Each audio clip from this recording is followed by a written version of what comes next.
Pemirsa, serangan yang dilancarkan Iran terhadap Israel mendorong anggota Parlemen Amerika Serikat melakukan tindakan.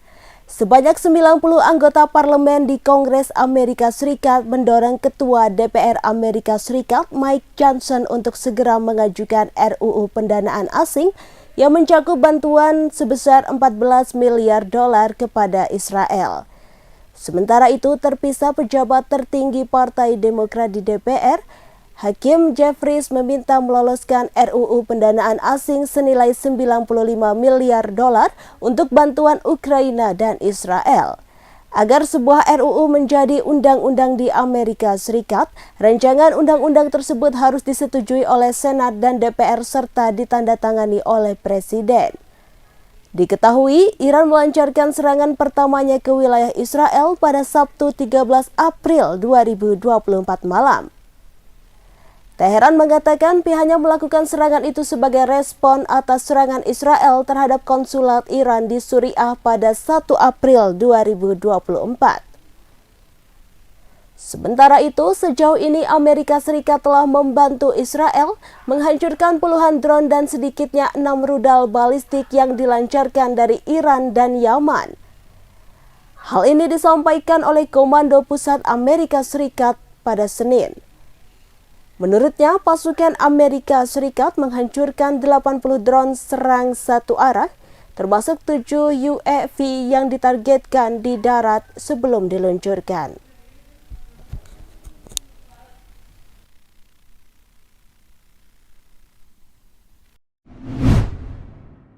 Pemirsa, korban perampokan disertai penganiayaan di Jalan Taman Ruby nomor 14 Perum Pondok Permata Suci, Kecamatan Manyar, Gresik, bernama Azizatus Solihah 24 tahun asal Desa Kujung, Kecamatan Widang, Kabupaten Tuban. Saat kejadian, Azizatus tinggal seorang diri. Rekan perempuannya yang tinggal bersama saat kejadian sedang mudik. Selama ini tinggal berdua, mengontrak rumah di Jalan Ruby nomor 14 kurang lebih 6 bulan. Korban belum menikah secara resmi dan biasanya ada suami siri yang datang ke rumahnya mengendarai mobil mewah. Saat kejadian, pelaku tahu bahwa korban di rumah sendirian. Kemudian pelaku langsung masuk rumah mengenakan penutup wajah dan sarung tangan. Kanit Reskrim Polsek Manyar, Ibda Saiful Rahim menuturkan kronologi kejadian sekitar pukul 18.00 waktu Indonesia Barat. Pada saat itu korban sedang memasak di dapur seorang diri. Saat itu pintu rumah dalam kondisi terbuka. Tiba-tiba korban mendengar suara langkah orang masuk ke dalam rumah. Pelaku lantas mendorong perempuan berambut pendek itu hingga terbentur meja. Azizatus Solihah hanya bisa diam dan pasrah melihat pelaku mengambil ponsel iPhone miliknya. Tidak berhenti di situ, saat Azizatus menyerahkan kalung, pelaku melihat gelang dan cincin yang dipakai oleh korban. Selanjutnya, pelaku mengambil perhiasan di tangan itu secara paksa. Perampok juga menarik paksa anting yang dikenakan oleh Azizatus Solihah. Selain mengambil perhiasan, pelaku juga sempat menanyakan tempat penyimpanan uang. Aksi perampokan itu berakhir setelah korban mengatakan bahwa suaminya akan segera pulang. Dua pelaku langsung bergegas meninggalkan lokasi sembari membawa kabur barang hasil perampokannya. Akibat kejadian tersebut, korban mengalami luka-luka, antara lain memar di bagian dahi hingga sayatan di telapak tangan. Beruntung nyawa korban masih selamat dan tidak terjadi aksi asusila yang dilakukan pelaku perampokan tersebut.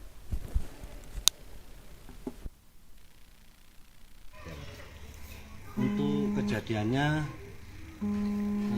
sekitar, saya belum tahu pasti sih infonya kan, masalahnya saya kan baru datang dari mudik itu jam 7 malam, terus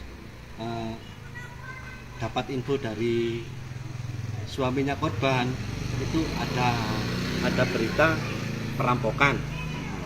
Terus yang dimintai sama suaminya korban itu rekaman CCTV.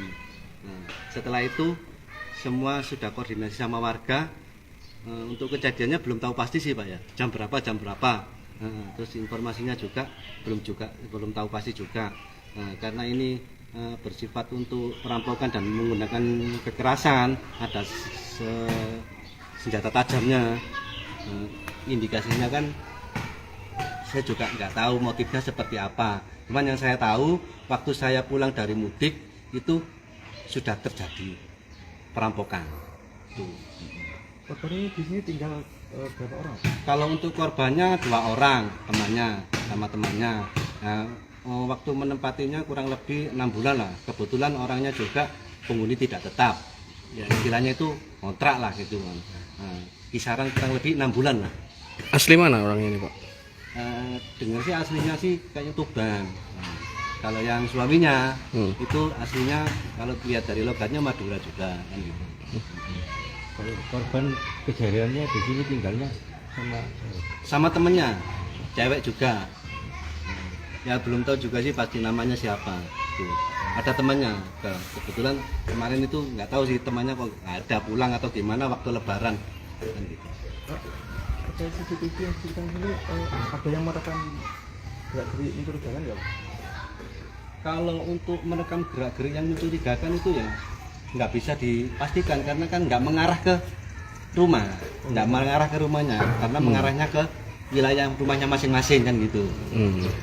Kalau yang CCTV komplek tidak aktif ya? Tidak aktif, masih belum ada. Untuk rencana sih ada kalau CCTV komplek, cuman masih belum direalisasi sama warga. Kalau sehari-hari sosialisasinya kayak gimana korban ini, Pak? Korban sehari-hari sosialisasinya ya seperti biasa Pak, di rumah. Kalau untuk hanya perkumpulan aja keluar. Kerja di mana sih, Pak? Ini, Pak? Yang Korbannya ini? Korbannya saya belum tahu Pak, kerjanya di mana. Suaminya juga saya nggak tahu kerjanya di mana, usahanya apa, seperti apa. Yang tahu pasti yang punya rumah kan gitu. Sekarang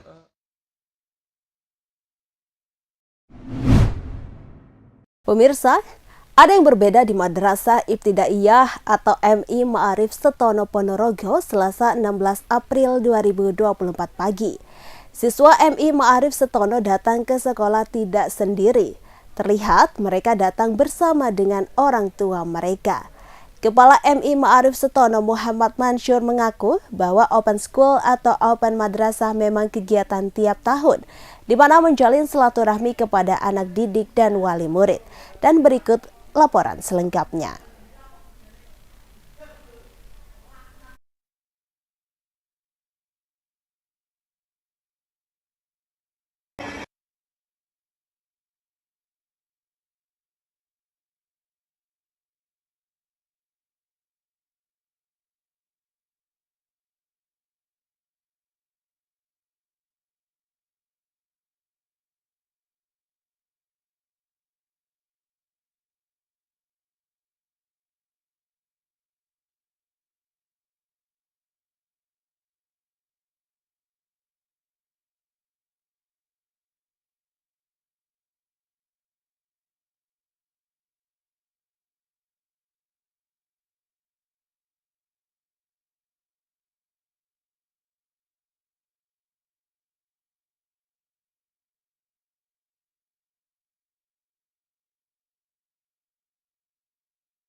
kita memegang. Iya, oke sih. Tak ambil gambar saya ya Mas ya.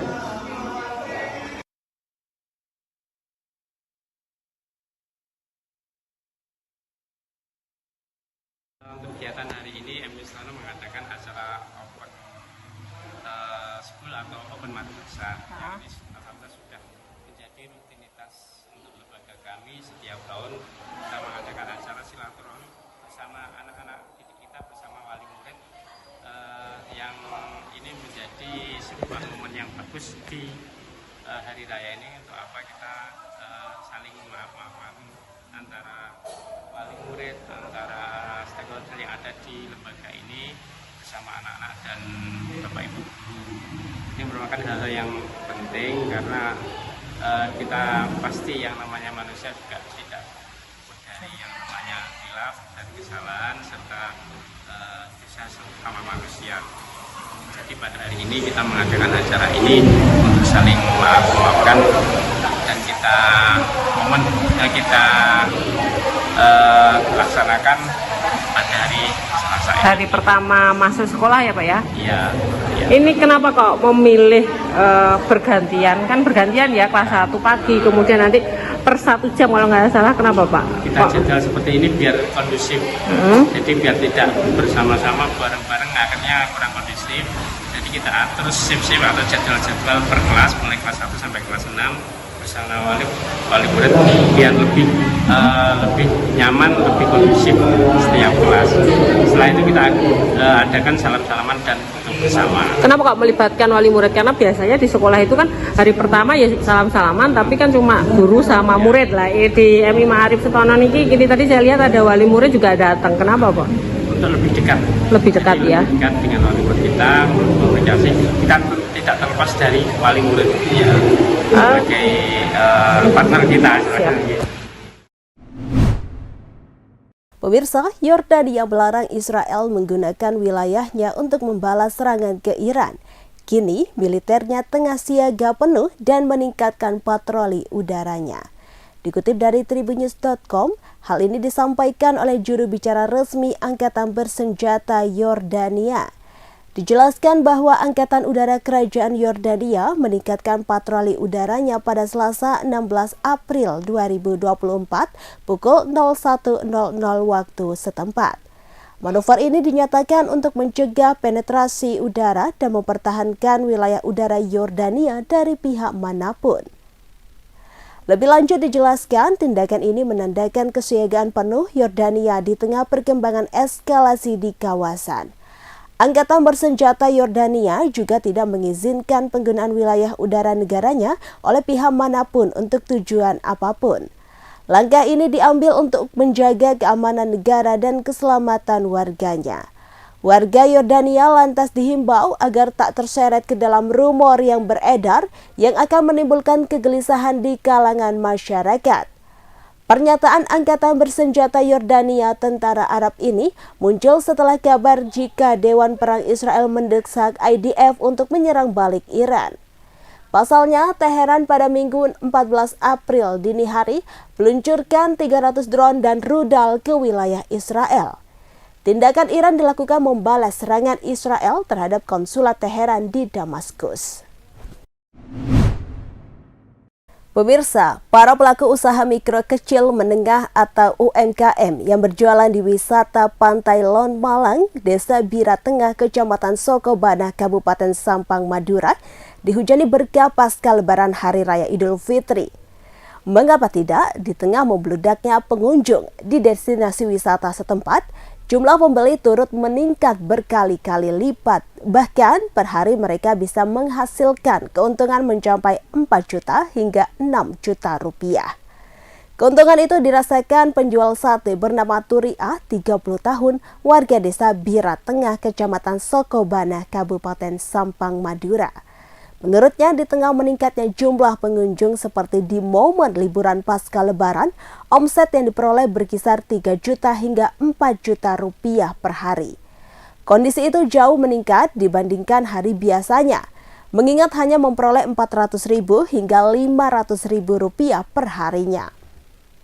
Pedagang yang berjualan sejak 2016 itu mengaku kewalahan hingga terpaksa mengajak suami dan saudaranya untuk membantu memenuhi pesanan pembeli.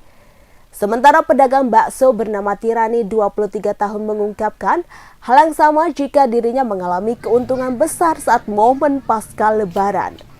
Saat ini per hari dirinya bisa mengumpulkan pundi-pundi rupiah sebesar 6 juta rupiah. Dirinya sangat bersyukur atas keberadaan pantai wisata Lon Malang sebab sejak dirinya berjualan pada 2017 lalu bisa membantu perekonomian keluarga yang serba minim.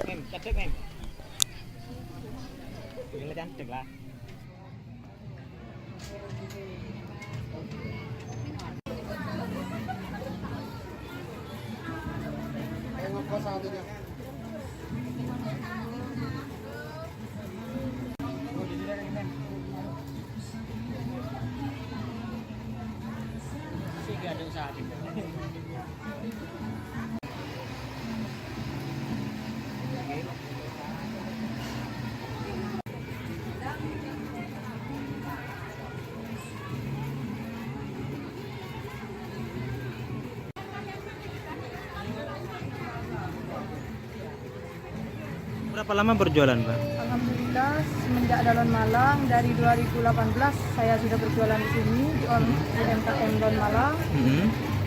Jualan apa saja? Tetap sate ya dari Sate, awal? nasi pecel, nasi campur dan macam-macam makanan di sini ada. Di tengah tingkat keramaian yang tinggi seperti saat ini, hasil atau omset yang didapat seperti apa, Pak, kondisinya? Alhamdulillah meningkat hampir lebih dari per hari biasanya lebih dari 50% lah. Biasanya yang kita cuma dapat 200 atau 300, sekarang bisa sampai 3 juta sampai 4 juta. 4 juta ya. Per hari itu ya? Iya, Melayani berapa porsi setiap harinya saat ramai seperti ini? sampai tidak bisa terhitung. Dan masak nasi pun kita tidak pernah habis langsung masak. Tidak pernah berhenti semenjak ada semenjak preman dari hari Lebaran sampai hari ini. Pernah kewalahan nggak melayani? Setiap hari kewalahan. Kalau hari biasanya Ya, berapa? terkadang cuma weekend saja sama hari-hari libur. Karena hari biasa itu tidak menentu. Terkadang ada dari sekolah, ada jalan-jalan dari TK, itu baru ramai. Nah, di saat ramai seperti ini ada penambahan ini nggak yang kerja nggak? Ya, sampai penambahannya sampai 2 orang. Biasanya berapa? Biasanya saya bisa handle sendiri. Sendiri berarti? Ya, Berarti 3 orang? Nah, sekarang bisa 3 sampai 4 orang. Biasanya sampai berapa hari premanan seperti saat ini? Kadang sampai 1 minggu, kadang lebih. Pasca lebaran ya? Tergantung dari libur, kadang libur anak sekolah, kadang libur kantor. Tergantung dari panjangnya liburan anak dari luar, dari kantor-kantor. Pemirsa, mobil rombongan pengantin terjun ke jurang sedalam 50 meter di Dusun Sambeng, Desa Banjar, Kecamatan Panggul, Kabupaten Trenggalek, Senin 15 April 2024. Akibat insiden ini, seorang penumpang meninggal dunia. Mobil yang terjun ke jurang ini adalah Mitsubishi Kuda Nopol B 2565 BVB. Kanit Gakum Satlantas Polres Trenggalek Ibda Edi Wasono menuturkan, laka lantas tunggal tersebut terjadi setelah mobil yang dikemudikan oleh Tris Budi Triyono, 62 tahun pulang dari arah Kecamatan Munjungan. Mobil tersebut berisi 5 orang, seorang sopir dan 4 orang penumpang. Mereka dalam perjalanan pulang setelah mengantar pengantin dari Kecamatan Munjungan. Saat di perjalanan, sang sopir sudah ditegur oleh warga yang berpapasan di perjalanan bahwasannya kampas rem mobil tersebut berbau.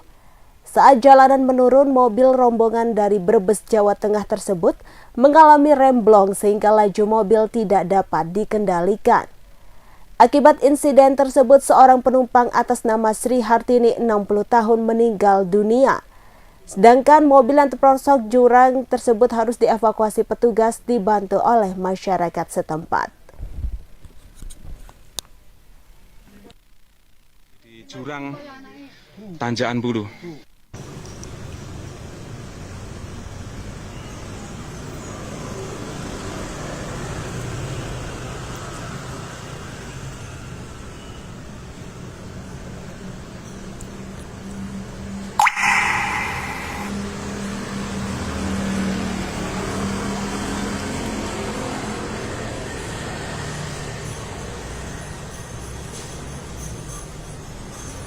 Info terakhir korban lain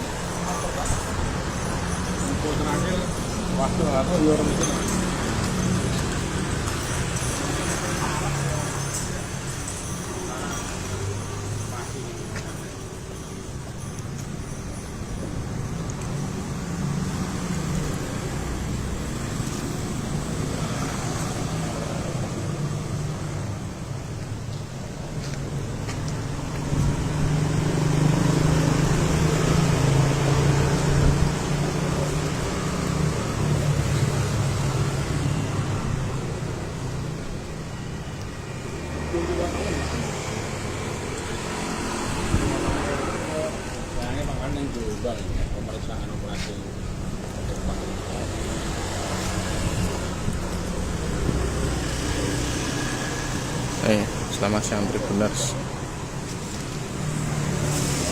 Kita sedang berada di unit Laka Satlantas Polres Trenggalek. Ini merupakan salah satu korban laka tunggal maut yang terjadi di daerah Kecamatan Panggul, Kabupaten Trenggalek. Ini laka lantas tunggal atau kecelakaan tunggal. Jadi akibat remblong ini tidak bisa mengendalikan laju kendaraan, lalu terjun ke jurang sedalam 50 meter. Ada 1 sopir dan 4 penumpang saat laka lantas terjadi, dan dari 4 penumpang tersebut 1 diantaranya meninggal dunia di tempat, seorang perempuan berumur 62 tahun. Ini merupakan rombongan pengantin dari Brebes, Jawa Tengah yang mengantarkan ke Kecamatan Munjungan, lalu akan kembali dan mengalami remblong.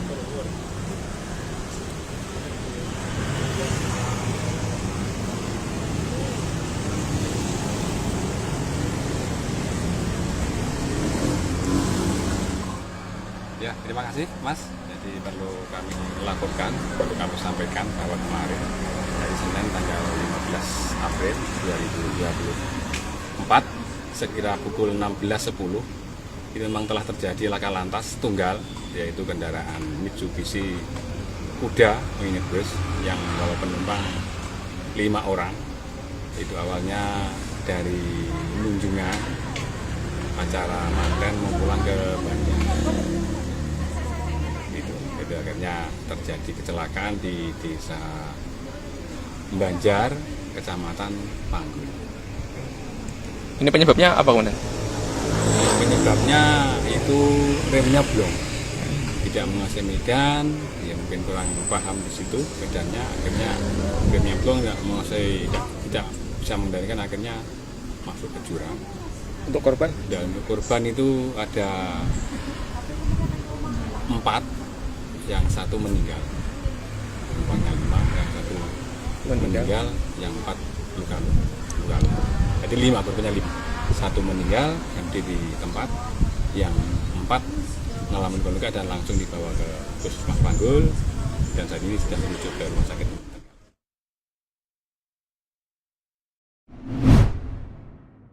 Juru bicara KPK Ali Fikri mengkonfirmasi bahwa Bupati Sidoarjo Gus Muhdlor alias Ahmad Muhdlor Ali menjadi tersangka kasus dugaan korupsi. Bupati Sidoarjo Gus Muhdlor diduga terlibat tindakan rasuah dengan menerima dan memotong uang dari lingkungan Badan Pelayanan Pajak Daerah atau BPPD Sidoarjo. Penetapan tersangka Bupati Sidoarjo ini tak lepas dari analisa dari keterangan yang diberikan oleh saksi, tersangka serta alat bukti yang diterima oleh penyidik. Ali mengatakan pihaknya akan mengabarkan lebih lanjut perkembangan perkara Gus Muhdlor secara bertahap.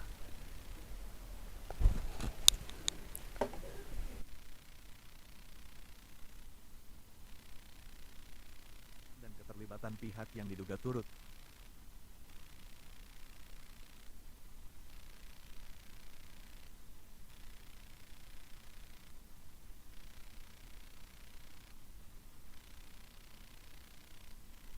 Download Tribun X sekarang, menghadirkan lokal menjadi Indonesia.